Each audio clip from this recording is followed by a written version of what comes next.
Welcome back to Learn English with Sunda-ish. Welcome to Learn English with Sunda-ish.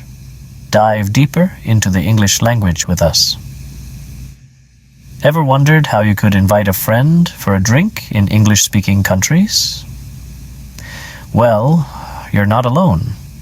It can be quite a conundrum, especially when you're navigating the cultural nuances of different countries.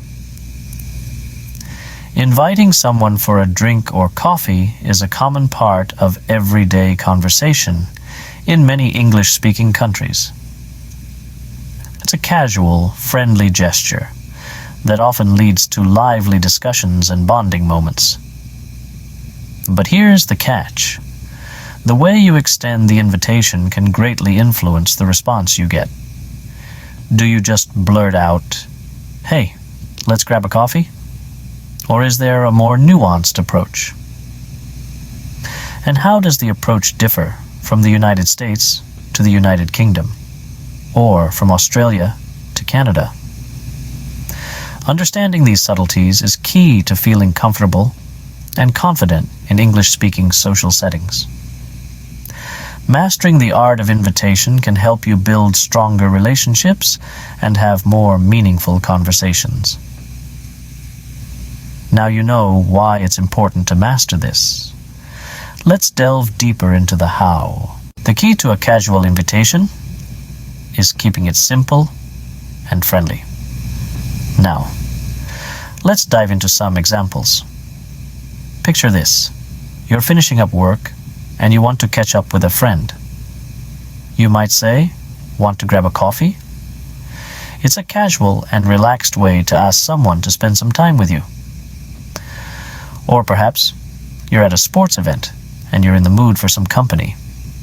You could say, "Fancy a pint later?" It's a friendly way to invite someone to join you for a drink. Notice how these phrases are light-hearted and easygoing. They're perfect for everyday situations where formalities aren't necessary. Remember, the context is essential. These phrases are best used with friends or acquaintances in a relaxed setting. They're not suitable for formal events or professional situations. See how easy that was? But what if you want to make a formal invitation? Formal invitations might sound a bit tricky, but they're quite straightforward. It's all about choosing the right words and tone. For instance, instead of saying, "Hey, let's grab a drink," you might opt for a more refined approach like, "Would you like to join me for a drink?" This phrase not only sounds more polite, but it also gives the other person a feeling of being valued and respected.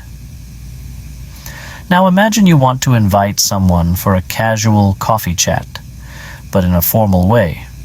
You could say, "I would be delighted if you could join me for a cup of coffee."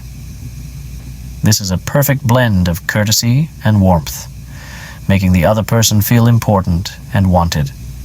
Remember, the key to a successful formal invitation is to make your friend feel special and respected, while keeping the conversation light and friendly.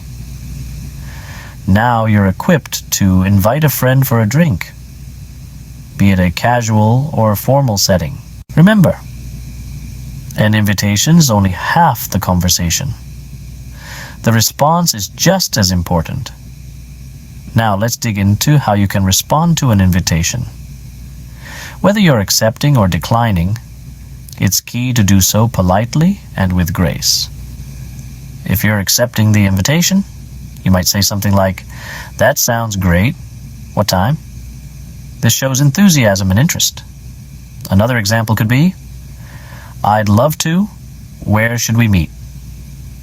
This not only accepts the invitation, but also moves the conversation forward. On the other hand, if you need to decline, you can do so respectfully. You might say, "I'd love to, but I'm busy today."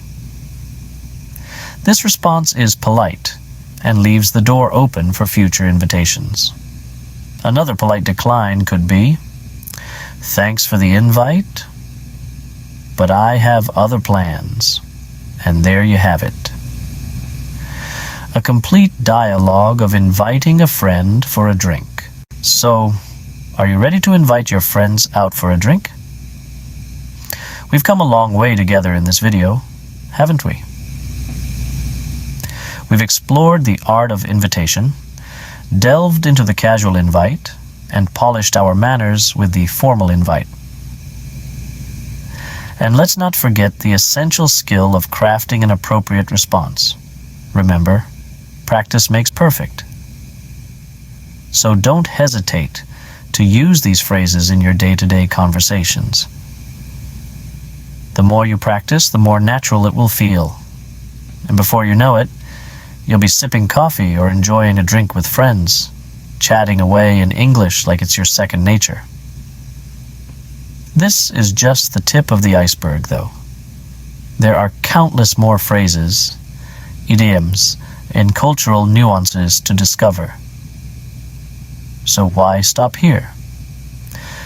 Don't forget to subscribe to Learn English with Sunda-ish for more lessons like this. Happy inviting!